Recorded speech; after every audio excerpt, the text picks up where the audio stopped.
Good morning বন্ধুরা। আজকে সকালটা ভীষণ পরিষ্কার, ততটা মেঘ নেই। আজকে স্কুলে যাব না। আজকে আসলে স্কুলেরই একটি কাজে যাব। সামনেই স্কুলের এক্সাম আছে, তো এক্সামের যে কোয়েশ্চেন পেপার সেগুলো প্রিন্ট করাতে যাব। নতুন আরেকটি ব্লগে আপনাদের সকলকে স্বাগত জানাই। সঙ্গে থাকুন, সারাদিন কি করছি সবটাই আপনাদেরকে দেখাবো। সকালে টিফিনে রুটি আলু তরকারি খেয়েছি, আর এখন আমি যাব একটু শিয়ালদা এবং কলেজ স্ট্রিটেও যাব। দেখতে থাকুন বাকি ব্লগটা।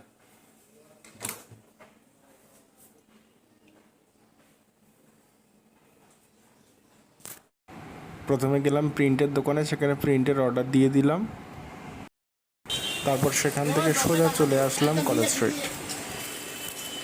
ওটাকে নামাবো নাকি? চলে এসেছি এই কাকুর দোকানে। এই হোয়াইট বোর্ডগুলো নিলাম একটা। কাকু, আপনার দোকানে আর কি কি আছে হোয়াইট বোর্ড ছাড়া? কি লাগবে?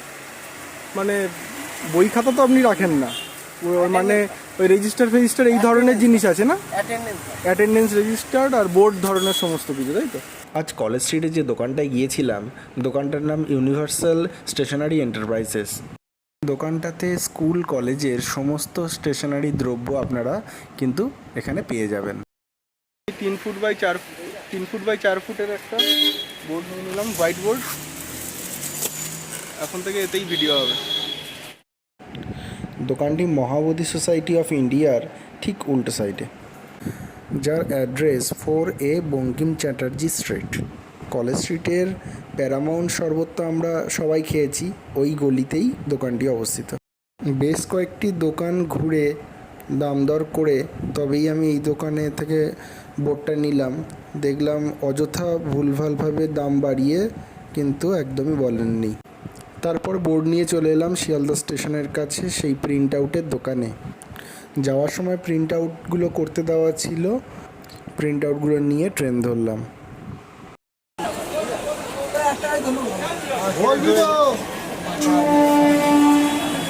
বারুইপুর লোকালের ভেন্ডারে চেপে বসেছি।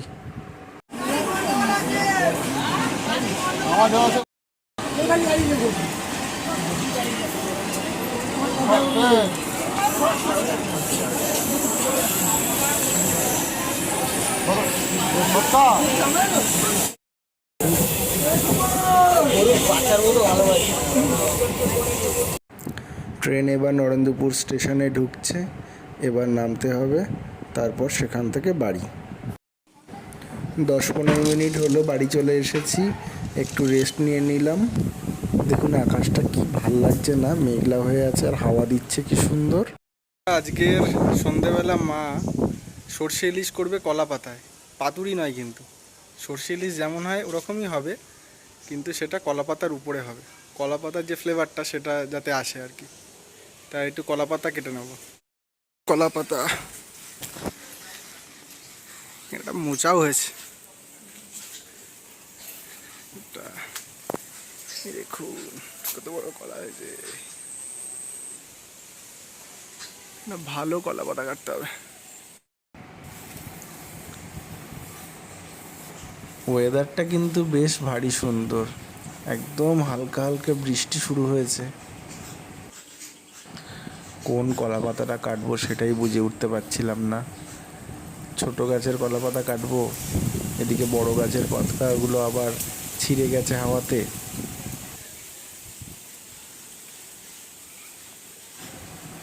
শেষে কিন্তু সেই ছোট গাছ থেকেই কলা পাতা কাটতে হলো, বড় গাছের পাতা সেরকম ভালো নেই।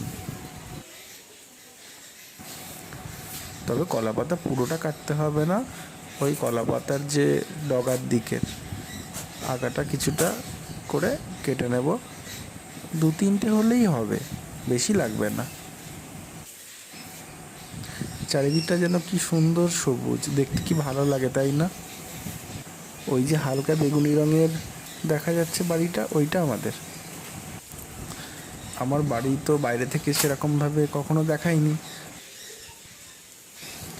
বাড়িটা 21 সালে করেছি, তখন তো আর ভিডিও করতাম না, কিন্তু অনেক ছোট ছোট ভিডিও আর ফটো তোলা আছে। একদিন পুরোটা আপনাদের সবাইকে দেখাবো।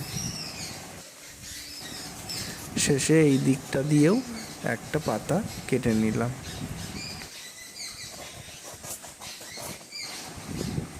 কলা পাতা কাটা কিন্তু শেষ। এবার গিয়ে স্নান করে খেয়ে নেব।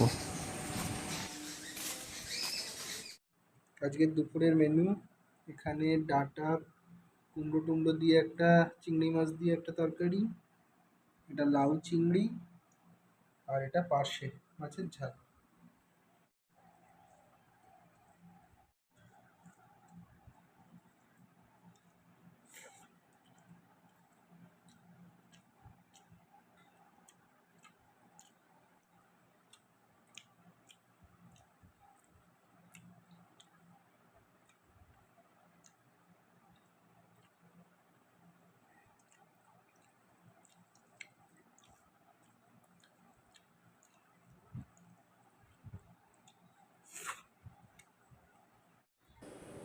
সবজিতে একটু লেবু নিয়ে নিলাম, লেবু দিলে বেশ ভালো লাগে।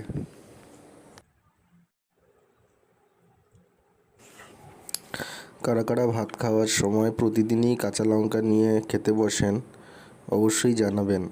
আমি কিন্তু প্রায় দিনই একটা করে কাঁচা লঙ্কা নিয়েই বসি।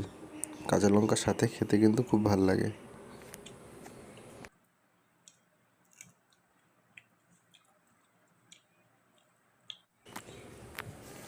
এবারে লাউ চিংড়ি দিয়ে খাবো।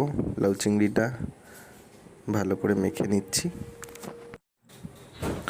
লাউ চিংড়ি আমার দারুণ ফেভারিট, সব সময়ের জন্য ফেভারিট। ছোট ছোট পার্শে মাছের ঝাল করেছিল মা, কিন্তু দারুণ টেস্ট হয়েছিল। একদম পাতলা টাইপের ঝোল, কিন্তু ভীষণ টেস্টি।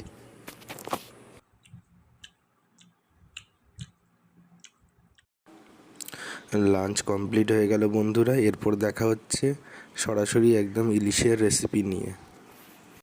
এই ইলিশটাই আজকে কলা পাতায় সর্ষে ইলিশ হিসাবে রান্না করা হবে। যে কলা পাতাটায় রান্না করা হবে সেই কলা পাতাটায় আগে থেকে ভালো করে সর্ষের তেল মাখিয়ে নেওয়া হচ্ছে। ঠিক কড়ার মাপে যেটুকুনি পোর্শন কড়ার মধ্যে থাকবে সেই পোর্শনটা সর্ষের তেল মাখিয়ে নেওয়া হলো। মিক্সচারে সর্ষে পেস্ট করে নেওয়া হলো। এই ইলিশটার মধ্যে চলে গেছে হলুদ, কাঁচা লঙ্কা বাটা আর সর্ষের তেল, আর এর মধ্যে কিছুটা আদা বাটা দেওয়া হলো। সর্ষে বেটে জল দিয়ে আর ছেঁকে রাখা আছে সেই সর্ষেটা এবার এর মধ্যে দিয়ে দেওয়া হবে।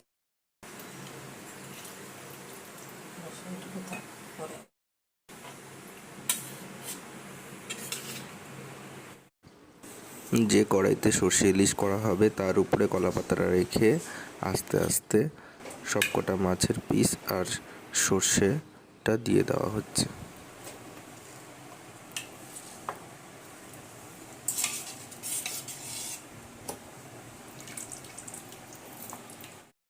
পুরো পাতার উপরে মাছ সর্ষে পুরো ব্যাপারটা থাকলো।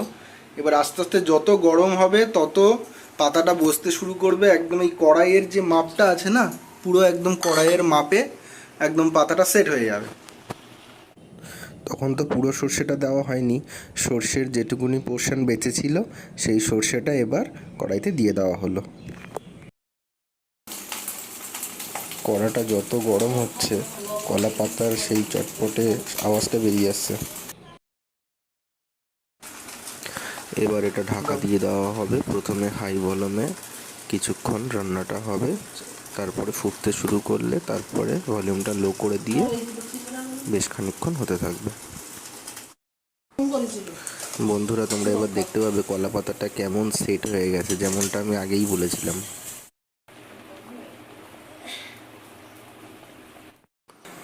এদিকে বাজ পড়ে আমাদের টিভির মাদারবোর্ডটা গেছে, সেটাকে আবার চেঞ্জ করতে হলো। যদিও অনেক পুরানো মাদারবোর্ড ছিল। বিশ্বাস করো বন্ধুরা, তোমরা তো অনেকেই সর্ষে ইলিশ খেয়েছো বা পাতুরি খেয়েছো, কিন্তু এইভাবে সর্ষে ইলিশ করে দেখো, শুধু কলা পাতার যে ফ্লেভার সেটা কী পরিমাণে যে ইলিশের মধ্যে আসবে সেটা জাস্ট যারা করে খাবে তারাই বুঝবে।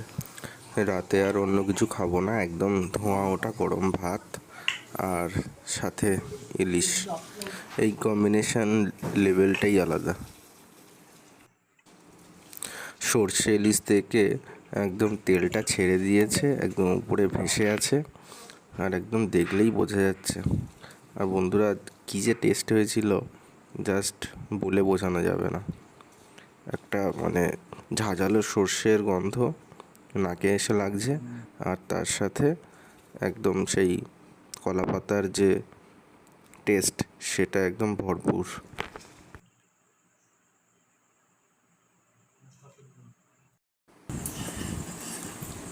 জাস্ট কিচ্ছু লাগে না, এরকম একটা রেসিপি হলে জাস্ট কিচ্ছু লাগে না। অল্প একটু জাস্ট মাছ আর অল্প একটু ভাত নিয়ে গালে দিলেই যেন স্বর্গীয় অনুভূতি। Just awesome.